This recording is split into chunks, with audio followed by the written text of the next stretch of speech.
जय श्री कृष्ण, राधे राधे। ज्ञान दर्शन चैनल में एक बार फिर से आप सबका स्वागत है। देखिए, आज हम बात करें एक नए से टॉपिक में। और जिसने मेरा चैनल सब्सक्राइब नहीं किया वो सब्सक्राइब कर ले और बेल आइकन के बटन को ज़रूर से प्रेस करें ताकि आपको मेरी वीडियो का नोटिफिकेशन पहले मिल सके। देखिए, आज हम बात करेंगे श्री कृष्ण के जीवन से जुड़ी कुछ ऐसी बातों के बारे में जो शायद ही आपने कभी सुनी होगी। तो हम इन्हीं बातों के ऊपर आज हम चर्चा करेंगे। देखिए, हमारे जो कृष्ण जी है, हमारे कान्हा है, लड्डू गोपाल, कृष्ण, मुरली वाला, बहुत से नामों से हम इनको पुकारते हैं और बहुत से तरीक़ों से हम इनकी पूजा अर्चना करते हैं। तो आइए इन्हीं के बारे में जानते हैं कुछ ऐसे रहस्यमयी बातें।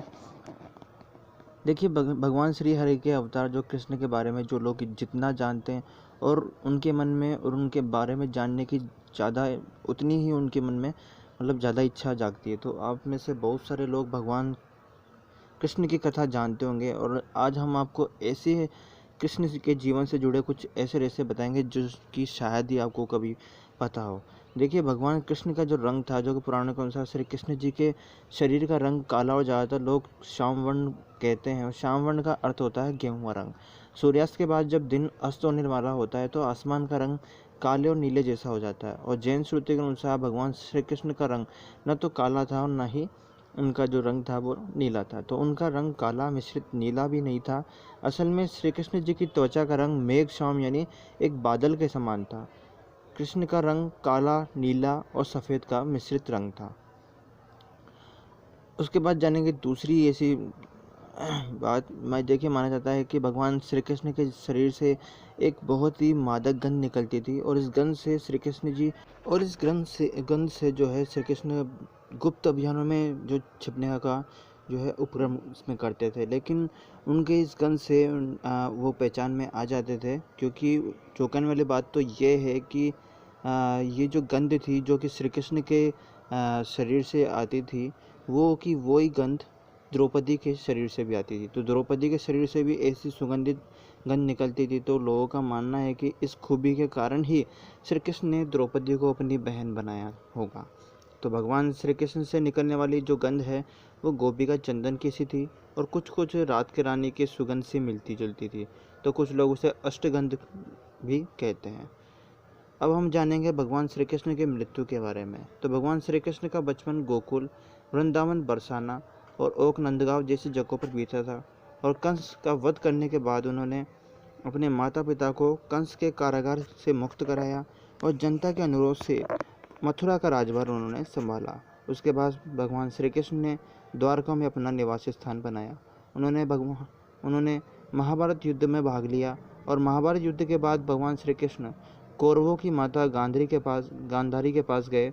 तो गांधारी ने अपने सभी पुत्रों की मृत्यु से क्रोधित होकर भगवान श्री कृष्ण जी को अपने पुत्रों की मृत्यु का कारण बताते हुए श्राप दे दिया, जिसके कारण भगवान श्री कृष्ण की मृत्यु हुई।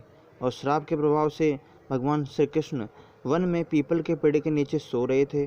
तभी जरा नामक एक बहेलिया ने भूलवश भगवान श्री कृष्ण को हिरण समझकर विषयुक्त बाण चला दिया और बाण भगवान श्री कृष्ण के पैर के तलवे में लगा और उनकी मृत्यु हो गई। तब भगवान श्री कृष्ण ने इसी को बहाना बनाकर अपना शरीर त्याग दिया। और क्या आप जानते हैं कि हमारे मार्शल आर्ट के जन्मदाता भी हमारे श्री कृष्ण ही थे। दरअसल मार्शल आर्ट का आविष्कार भी उन्होंने ही किया था और जिनका नाम था कलरीपयट्टू। इस विधि से भगवान श्री कृष्ण ने चारों अन्य कई दैत्यों का वध किया था और उनकी उम्र 16 साल की थी जब मथुरा के राजा का शरीर अपनी हथेली के प्रहार से उन्होंने काट दिया था। तो जनश्रुति के अनुसार भगवान श्री कृष्ण ने मार्शल आर्ट का आविष्कार भारत क्षेत्र के वनों में किया था। देखिए, हम इंग्लिश में उसे मार्शल आर्ट कहते हैं और हिंदी में उसे कलरीपयट्टू कहते हैं। हालांकि इस विधि को अगस्त मुनि ने भी प्रचारित किया था।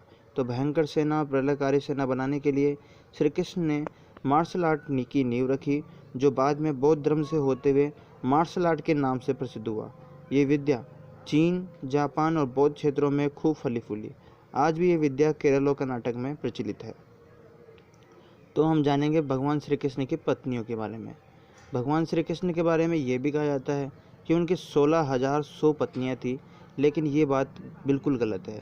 श्री कृष्ण की केवल 8 पत्नियां थी। भगवान श्री कृष्ण जिन 16,000 पत्नियों के बारे में कहा जाता है, दरअसल वे नरकासुर के यहाँ बंधक बनाई हुई थी, जिनको भगवान श्री कृष्ण ने उन्हें मुक्त करवाया था। तो सभी महिलाएं किसी की माँ, किसी पत्नी और किसी की बहन थी, जिनको नरकासुर अपहरण करके अपने यहाँ बंदी बनाकर रख चुका था। तो सभी महिलाओं की इज्जत बचाने के लिए भगवान श्री कृष्ण ने उन सबको अपनी पत्नी का दर्जा दिया था। एक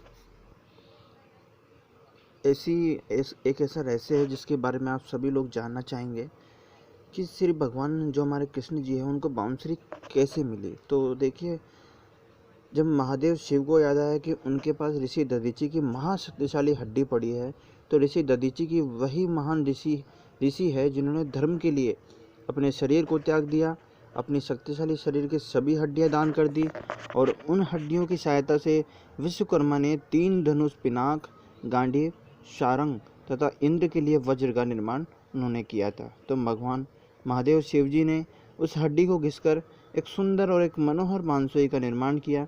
फिर जब शिव जी भगवान श्री कृष्ण से मिलने गोकुल पहुँचे, तो उन्होंने श्री कृष्ण को भेंट स्वरूप वह बंसी दी और उन्हें आशीर्वाद दिया। तभी से भगवान श्री कृष्ण उस बांसुरी को अपने पास रखते हैं। देखिए, कृष्ण के जीवन से जुड़ी बहुत से ऐसे रहस्य हैं जो कि अगर मैं शायद आपको वीडियो में बताने लगूँ तो शायद बहुत बड़ा हो जाता है ये वीडियो, और बहुत से ऐसे रहस्य आपको पता भी होंगे। तो मैंने आपको वो रहस्य बताया जो कि शायद ही बहुत कम लोगों को उनके बारे में पता है। तो आप सब लोगों को मेरी ये वीडियो कैसी लगी, प्लीज़ मुझे कमेंट्स में राधे राधे करके आप मुझे बता दीजिएगा।